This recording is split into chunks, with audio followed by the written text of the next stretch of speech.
Today's adventure begins at Singapore Changi Airport, one of my favorite airports in the world. It's not just a transit point, it feels like a destination on its own, with gardens, shopping, and endless food options. Before boarding, I headed into the Ambassador Transit Lounge in Terminal 3. It's cozy and welcoming, with a buffet that feels like comfort food away from home. I grabbed some noodles, curry chicken, sausages, and vegetables, simple but satisfying. The best part, everything is free flow, from the hot dishes to drinks. I rounded it off with a steaming cup of tea, the perfect way to relax before a long flight. Boarding was smooth, and soon enough, we were up in the skies on the way to Beijing. The flight takes about 6 hours, just long enough to eat, watch a movie, and sneak in a short nap. For the meal, I was pleasantly surprised to see Singapore-style Hokkien meal on the menu. It came with prawns, vegetables, and the familiar savory gravy. Definitely not the usual bland airplane food. Paired that with some fruit and dessert on the tray, and I was a happy flyer. With the meal done, I settled into a movie. There's just something about watching a good film at 35,000 feet. The cabin lights dimmed, a blanket on, and the story unfolding on screen while the plane hums quietly in the background. Time passed quickly, and before I knew it, we were descending into Beijing, arriving at Beijing Capital International Airport. The first impression is sheer scale. The terminal feels massive, buzzing with travelers from everywhere. Step outside and the crisp evening air hits, a mix of modern city bars and an unmistakable touch of history in the air. And that's just the beginning. In the coming days, I'll be exploring the Great Wall, wandering the Forbidden City, and of course, tasting authentic Peking duck in its hometown. From Changi's comfort to Beijing's energy, this trip is only just taking off. Day 2 in Beijing kicked off bright and early. After a quick stretch, I headed out to explore Xinyu Street, a historic food street that's been around for centuries. The air was crisp, and the moment I stepped in, the smell of fried dough sticks and steamed buns drifted out from little shops. Breakfast here is simple but hearty, locals grabbing soy milk, dumplings, and snacks on the go. I picked up a fresh bun and just soaked in the morning buzz of this lively street. Next up, I hopped onto a Beijing tour bus. Honestly, it's one of the most relaxing ways to take in the city. From the comfort of the seat, I watched Beijing's rhythm unfold, wide boulevards, ancient gates standing tall beside modern skyscrapers, and locals cycling past in the morning rush. It was like watching the city tell its story through the window. 在这个战国期间呢，这个秦国、魏国和赵国这3个诸侯国，它也都建起了一段长城，但是并没有那么长，一段一段的。当时被称为护防城墙，主要的作用是防御关外的少数民族对于中原民族进犯。关外的少数民族善于骑射，我们靠这个万里长城挡住他的这骑兵。那么长城在中国历史上修建历经了3次高峰期。第一次就在公元前21年，秦始皇统一了6国，开始派大将军孟恬去这个修建万里长城，东起山海关，西至嘉峪关，全长18000华里。那么在修筑长城的过程当中，它是一个非常辛苦的一个这个工程啊，非常的累。有些人呢，修着修着不堪重负，累死了；也有些人呢生了病，在野外得不到良好的医治，这些人又病死了。那么如何最有效处置这些人的尸骨呢？那么就是将这些尸骨就埋在长城脚下。所以有人说呢，万里长城实际是用深深的白骨架下来的万里长城。到了这个汉代的时候，汉武帝刘彻为了保护丝绸之路，增进中原各民族大融合，他在秦长城的基础之上，一直向北修到了辽宁的虎山。这会儿呢也是3次高峰期当中最长的一回，长达22000华里，被称为汉长城。今天我们大家所看到的长城都属于明长城。明长城从朱元璋南京称帝，直到最后一个皇帝崇祯皇帝朱由检眉山自缢，在这276年当中，长城没有一天停止修建。直到了清代，康熙大帝、康熙皇帝统治期间，说过这么一句：不管长城修得再长，再坚固，统治者不能得到这个民众拥护的话，塑造民心的话，那么这个政权也不会长久。从此之后呢，就是代修长城啊，只是将一些重要的关口，13关的关口进行一些这个加固，不再进行大肆的去修建长城。很多的长城段落呢都已经风化，对这位称为这个明长城。明长城保存比较完好的，也就是16000华里。曾经刘德华呢在这里边举办过《爱我中华》大型演唱会，明星乔丹曾经只用了17分钟爬完了围绕山这一圈啊。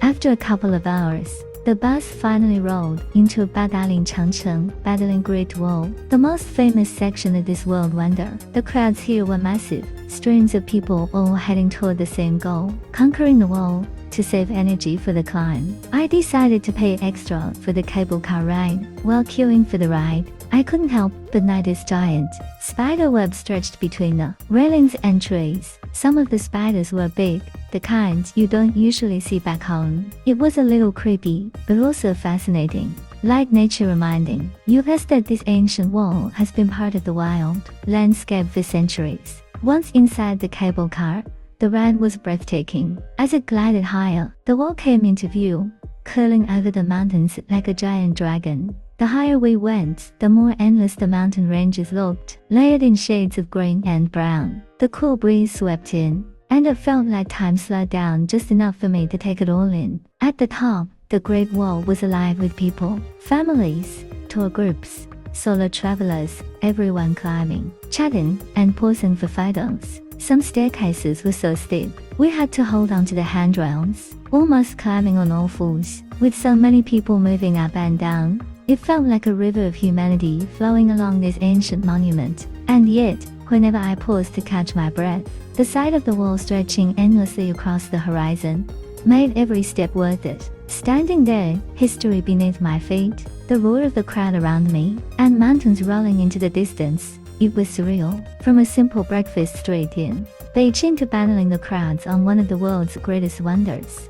After conquering the crowds and steep climbs at Badaling Changcheng, my journey didn't stop there. The next destination on day 2 was the Summer Palace Yiheyuan, one of Beijing's most iconic landmarks. Now, the first thing you notice when you arrive is just how massive this place is. It's not just a palace, it's an entire landscape of gardens, pavilions, and a huge shimmering lake right in the middle. To fully explore every corner here would take an entire day, maybe even more.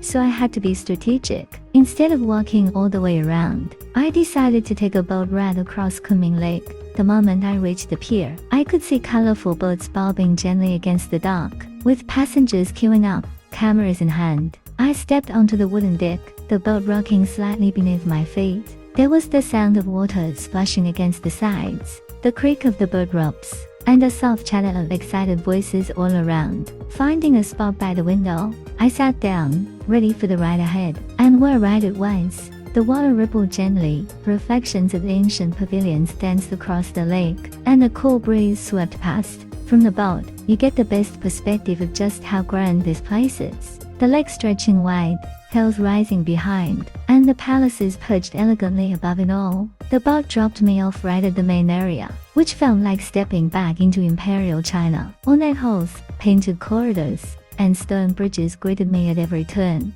The detail on the architecture was incredible: red pillars, golden roofs, and intricate paintings that told centuries of stories. Walking through, I could see locals and tourists alike enjoying the scenery, some taking photos, others just sitting by the lake soaking in the calm. Compared to the Great Wall earlier in the day, which was packed and buzzing with energy, the Summer Palace felt more relaxed, almost meditative. Still, the scale of it is overwhelming. Every time you turn a corner, there's another courtyard, another pavilion, another sweeping view of the lake. It's the kind of place that makes you realize how grand the vision of the emperors once was. By the time I wrapped up, the sun was starting to dip, casting golden light across the water. It was the perfect way to balance out the intensity of the Great Wall, from the rugged mountains to the serene waters of the Summer Palace. That was the second half of day 2, a journey from one of the world's greatest fortresses to one of China's most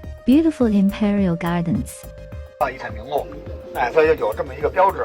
这个是一个古钱币，中间是2个手。After the Great Wall in the morning and the Summer Palace in the afternoon, the final stop for day 2 was Yuanmingyuan, the old Summer Palace. By the time we arrived, the sun was already lowering, and we happened to be the last batch for the guided tour, which gave the place an even more solemn and quiet atmosphere. We hopped onto a buggy that slowly drove us deeper into the park. The ride itself was almost meditative. The buggy hummed softly as we passed wide lawns, winding stone paths, and clusters of ancient trees that seemed to whisper stories of the past. Occasionally, we crossed little wooden bridges over streams, with the water glistening in the evening sun. As we rode further, I noticed how the scenery shifted from quiet stretches of open fields to denser patches of bamboo, swaying gently in the breeze. The guide pointed out a few restored pavilions along the way, their red pillars and curved roofs standing in contrast to the ruined areas we were about to see. At one point, the buggy slowed down, and we could hear the rhythmic chirping of crickets blending with the soft laughter of other visitors, giving a brief glimpse of life in what is now mostly a silent garden. The ride felt almost like traveling back through time, each turn of the path teasing what once stood here: sprawling gardens, elegant palaces, and vibrant courtyards that history had nearly erased. Eventually, the buggy brought us to the ruined zone, where the remains of Western-style stone buildings stood. Here, the guide explained how these structures were once magnificent palaces and fountains, but were destroyed during the war in the 1800s. Standing among the broken pillars and scattered stones, you could almost feel the weight of history, a silent reminder of both cultural glory and tragedy. As the tour wrapped up, we boarded a boat back towards the exit. The ride across the lake was calm, with the water rippling under the golden evening sky. From the boat, I looked back one last time, ruins on one side, tranquil nature on the other, and it struck me how Yuanmingyuan carries both sorrow and beauty at the same time. That concluded my day tour in Beijing, from the strength of the Great Wall to the elegance of the Summer Palace, and finally, the bittersweet history of the old Summer Palace. I journeyed through time, culture, and reflection, all in one unforgettable day.